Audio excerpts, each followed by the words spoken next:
உதயநிதி பேர்ல ஏன் வழக்கு போடல? உங்களுடைய பேச்சு வெறுப்பு பேச்சு. வெறுப்பு பேச்சு பேசினால் எஃப்ஐஆர் இல்லாம வழக்கு போடலாம்னு உச்ச நீதிமன்றம் சொல்லி இருக்கு. இந்த சட்டசபையில் உதயநிதி தானாக வந்து செந்தில் பாலாஜியை மாட்டி விடுறாரா? ஆகஸ்ட் மாசத்துக்குள்ள 3 முன்னாள் அமைச்சர்களை கைது செய்ய லட்சியம், 2 பேராதுன்னு சொன்னால்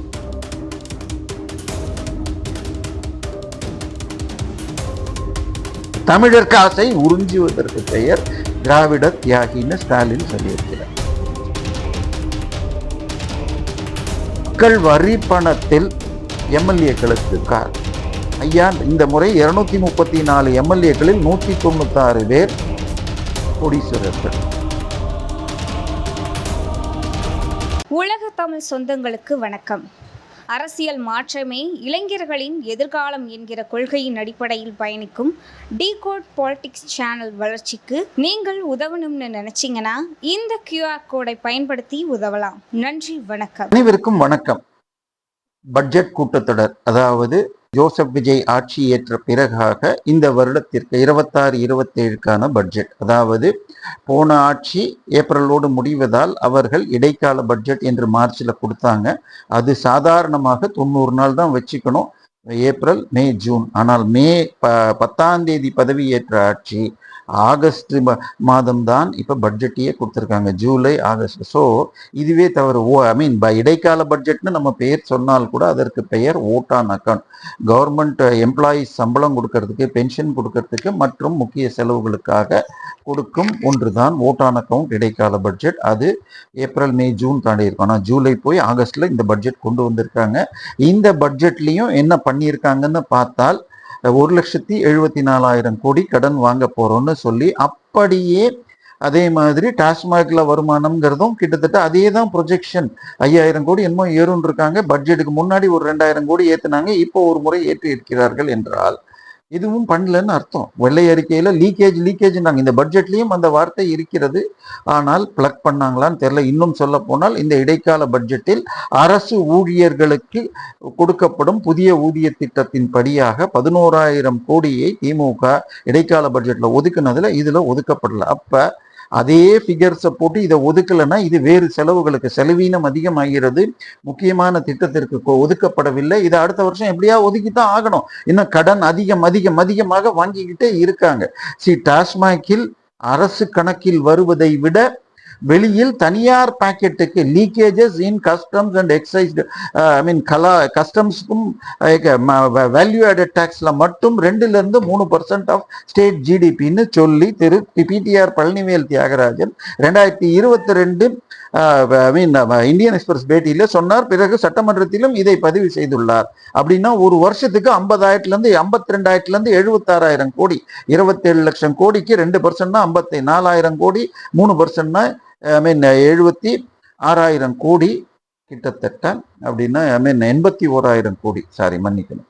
ஸோ அவ்வளவு நஷ்டம் தனியார் பாக்கெட்டுக்கு போகுது. ஏன்னா இன்னைக்கு 12 கம்பெனில வாங்குறாங்கன்னா அதில் 8-9 கம்பெனிகள் திமுகவினருக்கு சொந்தமானது. ஸோ டாஸ்மாக்ல எப்படி ஊழல் நடக்குதுங்கிறது நம்ம சொல்றதை விட திரு பிடிஆர் பழனிவேல் தியாகராஜன் சொல்லியிருக்கார். ஸோ அந்த ஊழலில் இடி ரெய்டு பண்ணி அது நடக்காமல் அதை எதிர்த்து திமுக அரசு ஸ்டே வாங்கியது. உச்ச நீதிமன்றத்தில் இடி அப்பீல் இருந்த பொழுது அதை எதிர்த்த பெட்டிஷனை இப்பொழுது விஜய் அரசு எடுத்துவிட்டு புதுசா இப்ப எஃப்ஐஆர் போட்டாங்க. ஏன்னா போன முறை இடி நடத்தியது பல்வேறு கடைகளில் நடந்த ஊழலை பற்றி டிவிஎஸ்சி போட்டிருந்தா 41 கடை ஊழல்கள் அடிப்படையில் வந்தது. அதாவது அதுல ஒண்ணு விழுப்புரம் பக்கத்துல ஜானகிபுரம் என்ற ஒற்றை கடையில் 2022 செப்டம்பர் திமுக ஆட்சியின் போது 6.5 லட்சம் ரூபாய்க்கு கணக்கில் வராமல், அதாவது டாஸ்மாக் குடோன்ல இருந்து பில்லு போட்டு வராத வேறு பாட்டில் சரக்குகள் இருந்தன. அதே போல கணக்குல கேஷ்ல 7.5 லட்சம் ரூபாய் அதிகம் இருந்தது. அப்போ ஒரு கடைக்கு 13 லட்சம் ரூபாய்னா 5,500 கடைக்கு ஒரு நாளைக்குன்னா அப்ப எத்தனைன்னு கணக்கு போட்டுக்கோங்க. ஸோ 70,000 கோடின்னு பிடிஆர் சொன்னது கேட்கும். ஸோ இதுக்கு இந்த செந்தில் பாலாஜி அவரை 5 கட்சி அமாவாசை என்று திரு அண்ணாமலை அழைத்தார். அவர் மதிமுக, அதிமுக, அமமுக எல்லாம் போய் கடைசியாக இப்பொழுது திமுக இருக்க. அவர் டிரான்ஸ்போர்ட் மினிஸ்டராக, போக்குவரத்து துறை அமைச்சராக இருந்த பொழுது அங்கே 25,000த்திற்கும் அதிகமான தமிழர்களும் லஞ்சம் வாங்கி கொண்டு வேலை வாங்கி கொடுத்தார் என்ற ஊழலை மிகச் சிறப்பாக விளக்கியவர் மு.க. ஸ்டாலின். ஆனால் அதே வழக்கை அழிப்பதற்கும் அவர்தான் முயன்றார். இதுதான் திராவிட மாடல். அந்த வழக்கில் சார்பாக அவர் வருமானத்துக்கு அதிகமான சொத்து சேர்த்தார்னு சொல்லிட்டு 1.34 கோடி தான். அந்த எஃப்ஐஆரின் அடிப்படையில் இடி ரெய்டு கண்டுபிடிச்சால் அவருக்கு இவர் தியாகி, இவர் 458 நாள் உள்ளே இருந்திருக்கிறார், இவர் மிசா காலத்தை விட பெரிய தியாகி. என்ன சார் தியாகி? ஊழல் பண்றது. தமிழர் காசை உறிஞ்சுவதற்கு பெயர் திராவிட தியாகின்னு ஸ்டாலின் சொல்லியிருக்கிறார். ஸோ இவர் அந்த 2015 ஊழல்ல டிரான்ஸ்போர்ட் கார்பரேஷன்ல டிரைவர், கண்டக்டர், பணிமனை தொழிலாளர்கள் மற்றும் ஜேஇஏஇ போஸ்டுக்குன்னு சொல்லி கிட்டத்தட்ட 25,000 பேர்கிட்ட 1000 கோடிக்கும் அதிகமான வாங்கியதாக சொல்லப்பட்ட வழக்கில் அவர் கைது செய்யப்பட்டு உள்ள இருந்தார். ஆனா இந்த கேஸை உடைக்க டிவிஎஸ்சியில அவர்கிட்ட பணம் வாங்கி 25,000 பேர்ல ஒரு 2,750 பேருக்கு என்னமோ வேலை கொடுத்ததுல 2,000 பேரை அக்யூஸ்டாக சேர்த்திருக்காங்க, 750 பேரை விட்னஸா சேர்த்திருக்காங்க. சரியா? இன்னொன்னு 3 எஃப்ஐஆரா இருக்கு. அது 3 விதமான போஸ்ட்டுங்கிறதுனால இதுல தனியா ஜேஇஏஇ போஸ்ட் போட்டு நடத்தினா 10 நாள்ல முடிஞ்சிடும்னு சொல்லிட்டு திராவிட மாடல் வழக்குகளை கெடுப்பதற்காக 3ஐயும் ஒன்னா கலெக்ட் பண்ணி போட்டிருக்காங்க. இதை மாற்றினாலே வழக்கு முடிஞ்சிடும் வேகமாக. கண்டிப்பாக செந்தில் பாலாஜி சிறை செல்ல வாய்ப்பு அதிகம். ஆனா முந்தா நேத்தைக்கு மீண்டும் ஒரு வழக்கிற்காக 60 இடங்களில் லஞ்ச ஒழிப்புத்துறை டிவிஎஸ்சி ரெய்டு பண்ணியிருக்காங்க. இது எதுக்குன்னு சொல்லி அன்னைக்கு இதுல வரல, மின் கடத்திகள் என்ற ஒரு சொல்லாடல் வந்தது. அதாவது ஒயர் வாங்கறதுல ஊழல் நடந்துள்ளது என்று நேற்றைய தினம் அப்லோட் பண்ணியிருக்காங்க. அதுல என்ன சொல்லியிருக்காங்கன்னா, டெண்டர்ல பங்கு பெற்ற 24 கம்பெனிகள் ஒரே கம்ப்யூட்டர், ஒரே அலுவலகத்தில் இருந்து வெவ்வேறு பெயர்ல டெண்டரில் கலந்து கொண்டிருக்கின்றன. சார், டெண்டர்ல நானும் ஒரு இன்ஜினியராக பல்வேறு தொழில்களில் ஆரம்பத்தில் ஒரு சிவில் ஓரியன்ட் கம்பெனி, பிறகு கேஸ்கெட் தயாரிக்கும் கம்பெனி, பிறகு கன்வேயர் கம்பெனி, இப்படி பல கம்பெனிகளில் டெண்டர்ல கலந்துட்டு இருக்கேன். டெண்டர்ல எடுக்கணும்னா என்னுடைய ரேட்டை கடைசி நிமிஷம் வரைக்கும் சர்ப்ரைஸாக வைத்து கொண்டு நான் ஃபிக்ஸ் பண்ணி சார் இவ்வளவு போடலான்னு எடுத்துட்டு போனா என் பாஸ் இல்ல இதுல குறைங்க, இது கிடைக்கிறதுக்கு வாய்ப்பு இல்லைன்னு ஒவ்வொரு முறையும் இதை பார்த்திருக்கேன். கடைசி நிமிஷம் வரைக்கும் பல்வேறு கன்சல்ட் பண்ணி ஃபிக்ஸ் பண்ணுவாங்க. ஏன்னா அது அவ்வளவு சீக்கிரட்டா வச்சிருப்பாங்க. என்ன போடுவார் டெண்டர் சீல் பண்றதுக்கு கூட எனக்கு அதை முழுக்க ஒர்க் பண்ண எனக்கே கூட தெரியாது, அப்படி இருக்கும். ஆனா இங்க 24 கம்பெனி ஒரே கம்ப்யூட்டர்ல இருந்து ஒரே அலுவலகத்திலிருந்து ஆன்லைன்ல கலந்து கொண்டு அப்ளை பண்ணியிருக்காங்கன்னா எவ்வளவு பெரிய ஊழல்.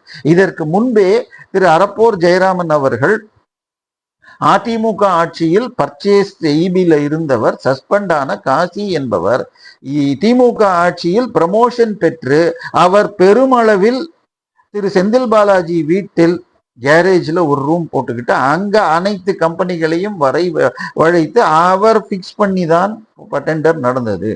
டிரான்ஸ்ஃபார்மர் ஊழலில் 13.3 லட்சத்துக்கு 33 கம்பெனியும் கோட் பண்றாங்க. இன்னும் சொல்ல போனால் டெண்டர் அன்னைக்கு ஒரு 6 கம்பெனிகள் டெக்னிக்கல் பிட்ல குவாலிஃபை ஆகல, அதுல வைக்க வேண்டிய கவர் ஏதோ ஒண்ணு வைக்கலன்னு.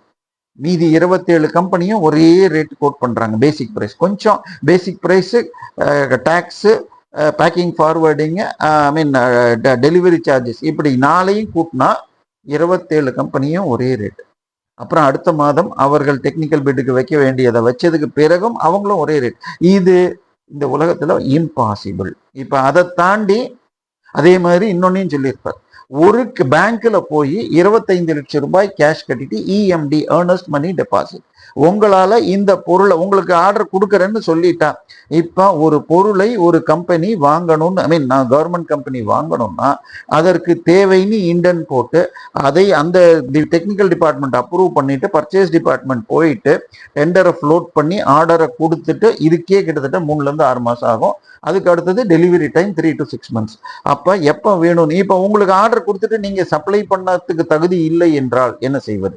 அதற்கால் டெக்னிக்கல் குவாலிஃபிகேஷன்ஸ் இருக்கும், அதை தாண்டி இஎம்டின்னு சொல்லிட்டு நீங்கள் அந்த டெண்டர்ல 1%, கிட்டத்தட்ட அது என்னங்கிறது அது வேல்யூக்கு ஏற்ற மாதிரி மாறும்.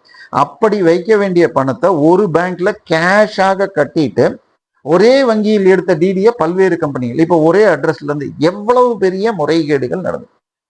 ஸோ சட்டமன்றத்தில் நேற்றைய தினம் உதயநிதி கலந்து கொண்டு 2 விஷயங்களை பேசினார். ஒன்று, மக்கள் வரி பணத்தில் எம்எல்ஏக்களுக்கு கார்.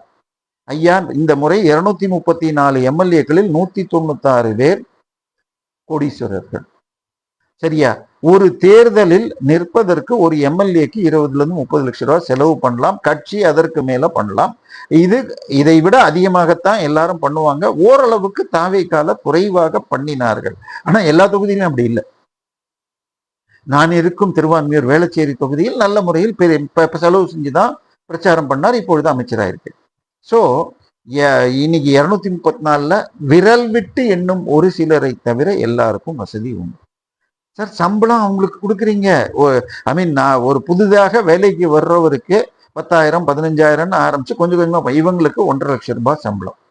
அது தவிர ஊர்ல இருந்து இங்க வர்றதுக்கு ஃபிளைட் சார்ஜோ அல்லது ஏசி ட்ரெயின்ல வர்றதுக்கு சார்ஜஸ், இப்படி பல வசதிகள். அவங்களுக்கு எம்எல்ஏ ஹாஸ்டல்ல தங்கிட்டு அங்க இருந்து வர்றதுக்கு ஏசி பஸ். இதுக்கு மேல இதெல்லாம் மக்களுக்கு சொன்ன வாக்குறுதிகளை நிறைவேற்றாம இதை செய்யற. இதை தாக்குவதற்கு திமுக எம்எல்ஏக்கு வேண்டான்னு ஸ்கோர் பண்றதுக்காக 2 நாள் சட்டமன்றத்துக்கு வராத உதயநிதி இதை பேசுறார். அதன் பிறகு மின்சாரத்துறை மானிய கோரிக்கையை அமைச்சர் பேசிட்டு இருக்க செந்தில் பாலாஜியை தாக்குவதற்கு நிர்மல்குமார் அவர்கள், கரூர் முன்னாள் எம்எல்ஏன்னு செந்தில் பாலாஜியை அந்த கரூர் கேங் என்ற வார்த்தையை உள்ள நுழைக்கிறார். உடனே உதயநிதி தான் ஒரு முதலமைச்சர் கேண்டிடேட், தன்னுடைய போட்டி விஜயுடன் என்பதை மறந்து இவர் கரூர் கேங்னு சொன்னதுக்காக மாண்புமிகு சங்கி அமைச்சர் என்று சொன்னார். சார், சங்க தமிழ் படி கடவுளை நம்பி வாழ்வோம். ஏன்னா கடவுளை நம்பாதவன் மூஞ்சியில இருக்கிற கண், காது, மூக்கு, வாயெல்லாம் யூஸ் பண்ணல. கோளில் பொறியில் பயமிலவே என் குணத்தான் தாளை வணங்காத்தலை என்பார் திருவள்ளுவர். ஸோ பொம்மைக்கு கூட இதெல்லாம் கண்ணு, காது, மூக்கெல்லாம் இருக்கு, ஆனா அதுக்கு அறிவில்லை. ஸோ இவர் சங்கி என்ற வார்த்தையை திராவிட நாசிய வெறியில் கூறினார். உடனே அவர் திருப்பி கொடுத்தார். என்ன கொடுத்தார்? மாண்புமிகு பாத்ரூமில் கழிப்பறையில் 3 மணி நேரம் ஒளிந்து கொண்ட எதிர்கட்சி தலைவரின் 2ம் நீக்கப்பட்டிருக்கலாம். பட் இது தேவையா? அவருடைய தாத்தா தஞ்சாவூர்ல இருந்து இங்க டிக்கெட் இல்லாம வந்துட்டு கழிப்பறையில் ஒளிந்து கொண்டார்னு ஒரு கதைகள் உண்டு. சார், சட்டமன்றத்தில் மக்கள் பிரச்சனையை பேசாம திமுக நாங்க இதெல்லாம் செஞ்சோம். நீங்க செஞ்சது உண்மைன்னா இப்ப ஆட்சியில நீங்க தான் இருந்திருக்கணும். மக்கள் உங்களை வேண்டாம் என்று துரத்தியிருக்காங்கன்னா உங்களால் அவர்கள் பயனில்லவில்லை. எதிர்கட்சியா இருக்கிறப்ப நெரேட்டிவ் செய்யலாம், செட்டிங். ஆனால் ஆளுங்கட்சி நீங்க செஞ்சதை 5 வருஷம் பார்த்துட்டு தான் மக்கள் போட்டிருக்காங்க. அதே மாதிரி திமுக இவங்க இது பண்ணா ஒவ்வொருத்தரும் விஜயை போற்றிட்டு இருக்காங்க. அதுல ஒரு எம்எல்ஏ, சார், அவர் பேசினது, அவருடைய சிரிப்பு, அவரை நாங்கள் இதுல பார்த்துட்டு இருந்தோம், ஸ்கிரீன்ல, இப்ப பக்கத்துல பாக்குறோம். ஆனாலும் அவருடைய ரியாக்ஷன்ஸை பின்னாடி உட்கார்ந்து இருக்கிறோம், நாங்க பார்க்கல. ஆனால் திமுகவினர் எதிர்த்தரப்பிலிருந்து அதை பத்தி போடுறப்ப ஐயோ முட்டோன்னு இருக்கோம், எங்களுக்கு முன்னாடி ஒரு பெரிய ஸ்கிரீன் வைக்கணும்னு கேட்டார். சார், சட்டமன்றத்தில் ஒவ்வொரு நிமிஷத்துக்கும் பல லட்சங்கள் செலவு. இதுல விஜய் மூஞ்சியை பாக்குறதுக்கு ஸ்கிரீன் வைக்கணும்னு பேசுறாங்க. இது ஒன்னே ஒண்ணு ஆன்லைன்ல வருதுன்னா இவங்க எவ்வளவு இப்படி நடந்துக்கிறாங்கன்னு தெரியுது. அதை எதிர்த்தும் குரல். இப்ப நேற்றைக்கு உதயநிதி அதன் பிறகு இன்னொன்னு பேசுறார். 3 ஃபைல வச்சிருக்கேங்கிறீங்களே, வெளியிடுங்க சார் ஜோசியமான். உடனே ஜோசியன் உடனே அங்க இருந்து திருப்பி மறுப்பு.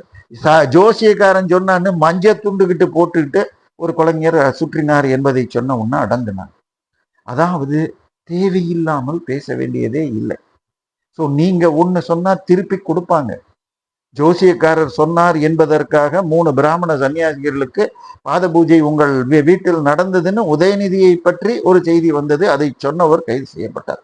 செந்தில் பாலாஜி அவர்கள் மீது இவர் சொல்ற அந்த 3 ஃபைல் எங்களுக்கு பயம் இல்லைன்னு அந்த நேரத்துல டக்குன்னு கேமரா பின்னாடி போகுது. செந்தில் பாலாஜியுடைய முகம் கோணுகிறது. பெயரேமாயா. ஏன் சார்? ஏன்னா அவருக்கு தெரியும் தன்னுடைய ஊழல்கள் முறையாக ஒழுங்காக வழக்கு நடந்தால் தண்டனை நிச்சயம். வெறும் அந்த ஏஇஜேஇ போஸ்டுக்குள்ள அந்த 13 போஸ்டிங்க்கு இவர் கேஷ் லஞ்சம் வாங்கி கொடுத்தார் என்ற வழக்கை 13 விட்னஸை விசாரிக்கிறதுக்கு எத்தனை நாள் ஆகும்? திராவிட பண்ணையாரியம் என்பது உயர் ஜாதி பணக்கார கொள்ளைய கூட்டம்ங்கிறது அதை நீங்க நேத்திக்கும் நிரூபிக்கிறீங்க. உதயநிதி பேர்ல ஏன் வழக்கு போடல? உங்களுடைய பேச்சு வெறுப்பு பேச்சு. வெறுப்பு பேச்சு பேசினால் எஃப்ஐஆர் இல்லாம வழக்கு போடலாம்னு உச்ச நீதிமன்றம் சொல்லி இருக்கு. விஜய் அவர்கள் ஒன்றை புரிந்து கொள்ள வேண்டும். திமுக ஆட்சிக்கு வர்றதுக்கு முன்னாடி கமிஷன் கரப்ஷன் சொல்லிட்டு 1000 தடவை டிவிஎஸ்சியில ரெய்டு பண்ணிட்டு, ஆனால் ஒரு அமைச்சருக்கு கூட தண்டனை வாங்கி தரவில்லை.